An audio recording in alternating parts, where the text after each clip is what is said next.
Hey guys, what's going on? I'm Skylan, and today we're going to do a top 10 based on games that are really safe for kids to play online. You know, there's so many games out there for all these like very little kids, and there's so many games out there for adults, but really to get a nice proper mix of the two so that you can play with your kid online and introduce them to online communities, like what games are actually safe for that? Honestly, there's not too many, but I'm here to help you out. As a father myself and as a gamer myself, I know how important it is to get your little dude or your little girl or whatever, your little monster into gaming just like you. So these are going to be the top 10 games that I picked. They're all modern games as well, that as a kid or as an adult, as both, can have fun in and be safe. Now, since there's such a mix of genres, these aren't really properly listed. You know, no one game is better than the rest. So just sit back and enjoy the list.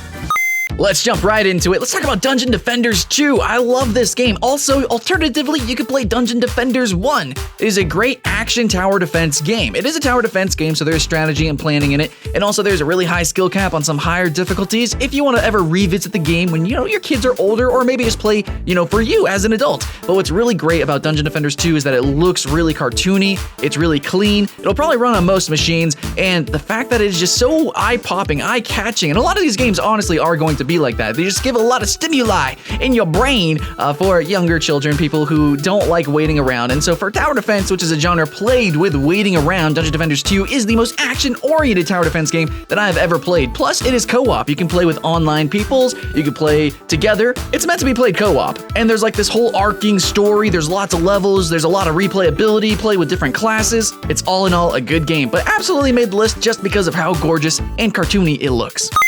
Next on the list, we have a game that's really close to my heart. I freaking love this game. I bought it on a whim, and I'm so glad I did. It's Ibb and Obb. Ibb and Obb is an incredibly adorable, cute, whatever, man. It's a really cartoony and silly game where you play as Ibb and they play as Obb, or vice versa, or whatever. It's Ibb and Obb, man. And basically, you have to use each other to get to different platforms and jump, and you have this like cool inverse dimension, alternate gravity situation where sometimes one person has to like go into like the underworld and then like use the inverse gravity to kind of jump up into the north. It gets ridiculous. It gets crazy. There's trampolines, and sometimes you have to jump on each other's heads and double jump, and it's just, all in all, a very simple idea, very simple platformer, but it actually gets pretty complicated. If you want a game that's really cute, but at the same time has a challenge worthy of an adult, but at the same time it's safe for kids, that's Ibb and Obb. Also, there's no chat, and you communicate by showing like little smoke trails you use with the analog stick to kind of show where you want your ally to go, you know, to help solve puzzles. So even if you want them just to play online by themselves, it's also completely safe. Our next addition to the list here is going to be a shooter, and there's really not too many child-friendly shooters out there in consideration to preteens, you know, younger ages. A lot of them are gory and stuff, but Block and Load is probably the best shooter. It's also really fun. It kind of has like a Minecraft-style element to it. It's very creative because in the first 5 minutes of the match, you have to actually build up your base or break down your base, whatever. You have to carve out and craft your own bases, and you have to work with your teammates. So it has a lot of like problem-solving and teamwork orientation, and at the same time, the graphics and the gameplay itself is simplistic enough for pretty much any kid. It's very intuitive. Other than the whole building, there's still at the same time a very high skill cap. So if you're an adult, the game actually has like a pseudo-competitive sort of environment and atmosphere to it, so you can actually kind of go a little bit further. There's lots of characters to choose from and pick and upgrade, and there's just like a whole lot of content here for both kids and adults. So all in all, if there is an online shooter to play on PC, it's got to be Block and Load for kids. But luckily, I mean, even me as an adult, I have a ton of fun with it too. Now, a lot of kids are really into vehicles, you know, vehicular combat, like World of Tanks and everything like that. And even though there's no gore and stuff in those games, it still has a really high learning curve. I don't think preteens can really get into those games. However, I think Robocraft is a great game for preteens, teens, adults. I think it's just a great game overall. It's got this aesthetic that's incredibly clean. There is zero violence, basically. And yet at the same time, there's a huge amount of complexity with actually creating your vehicle. Luckily for kids, you can actually purchase pre-built vehicles, so they don't have to worry about that. And whenever they want to get into the crafting, they can do that. They can be silly, they can have fun, a lot of creativity. I think creative games are really good for kids. Luckily, Robocraft is that. Plus, it still has like that visceral combat for vehicle combat. You actually break down different blocks as you're shooting at people. There's lots of different weapons. There's lots of different ways to create a vehicle, flying vehicle, different kinds of flying vehicles, gliding, propellers, hover vehicles. There's so much creativity that can go into this game, and at the same time, there's a lot of mechanics. So, for kids and adults, Robocraft is probably, it is absolutely the best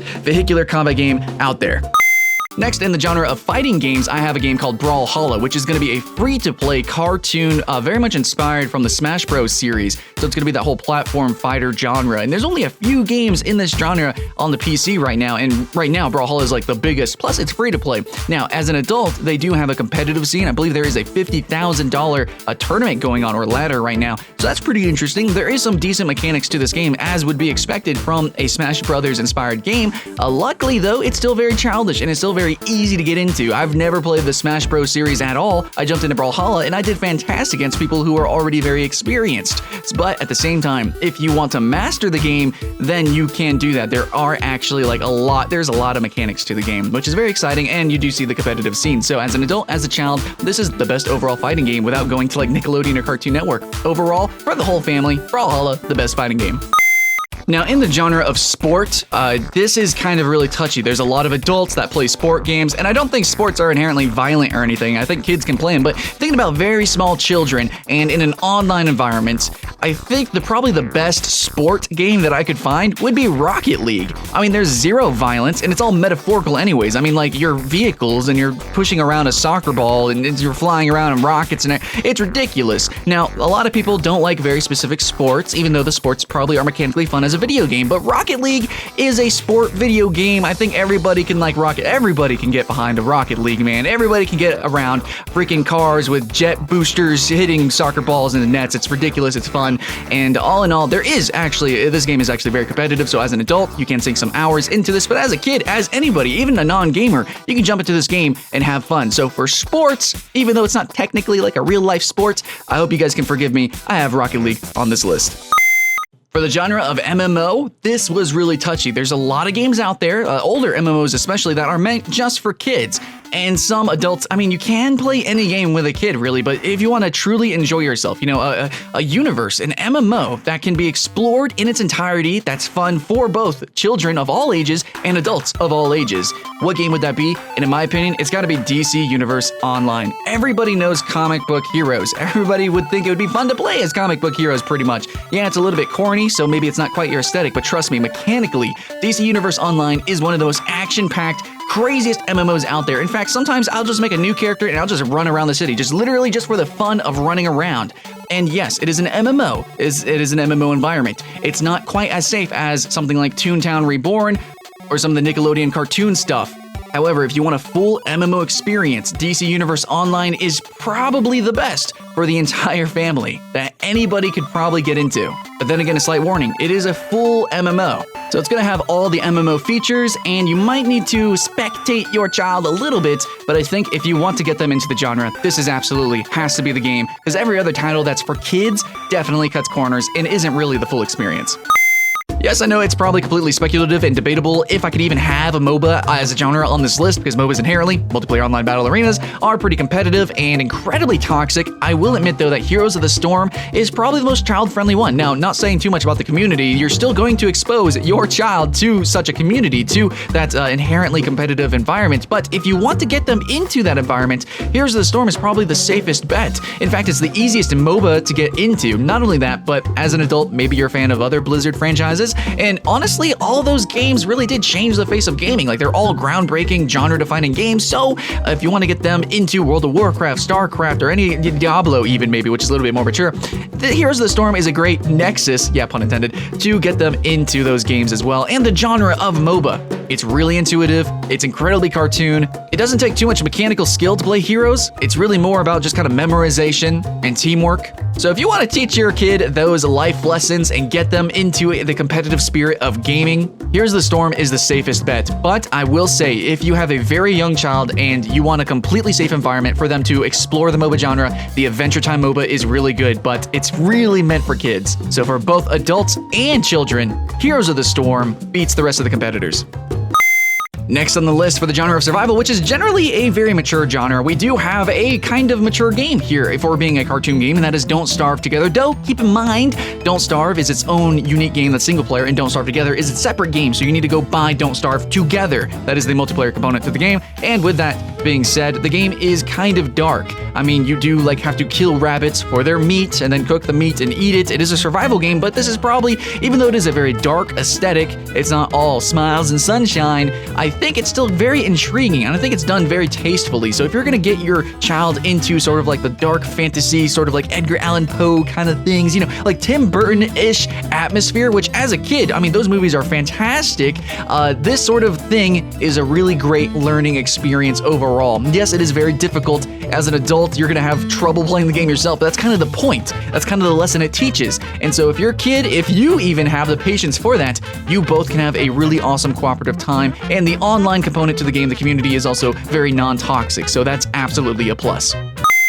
And number one, we have Minecraft. And just how good Minecraft is for children, schools are actually using the game to teach about things, not just video game design and not just low-level programming, which you totally can do in Minecraft because of the redstone mechanic, but also art and history. Like, you can use Minecraft as an educational tool for probably almost any genre. It's just a really awesome environment to learn in because there's so much customization that you can do in an educational format. Now, also mechanically, whenever you play Minecraft, it's also really fun, just intuitively, because it's a first-person game, so intuitively it's just very easy to use. That's just how it is, man. You place blocks, press E, pick a block, place it, and then boom, you're good to go. Now, there is actually some sort of end game to, there's actually bosses you can kill, there's actually monsters to fight, but the graphics are all really blocky and cartoon. You don't need to worry about that, and overall the game isn't too advanced, in terms of combat for the kid to not be able to survive. It's not like Don't Starve Together, but at the same time, it's not about surviving, okay? It is a survival game, but it's not about surviving. It's about using your creativity to thrive, to survive the best that you can, and then go from there even further. I mean, we have teenagers who run their own servers, their own online communities